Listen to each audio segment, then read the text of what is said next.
আমরা আবার তার প্রতি উত্তরে আমরা তাদেরকে বললাম যারা এই কাজ করছে তাদের বিরুদ্ধে ব্যবস্থা গ্রহণ করতে হবে।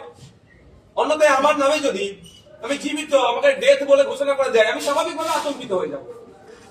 আমি ভারতীয় নাগরিক, আমার হাতে 1954 সালের, 1972 সালের, 1964 সালের, 1947 সালের দলিল আছে। আমি বংশবরণ করে পেয়েছি, আমাকে ভারতীয় নাগরিক বলা হচ্ছে না, এই ভারতীয় নাগরিক নয় বলে দিচ্ছে, তাহলে আমি আতঙ্কিত হয়ে যাবো। এই আতঙ্কিত হয়ে গেলে মানে বিপদগ্রস্ত হয়ে যাচ্ছে, বুঝতে পারছি এই সুযোগে নিয়ে যদি কেউ খারাপ পথে পরিচালনা করে এটা তো ক্ষতি। তাই এদের ব্যবস্থা গ্রহণ করতে হবে।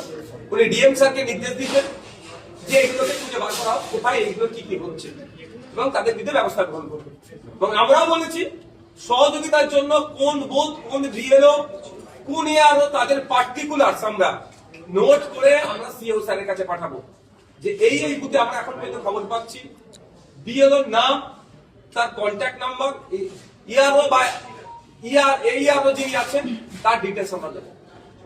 যতটুকু কথা বলে বুঝতে পারলাম সম্পূর্ণরূপে এটা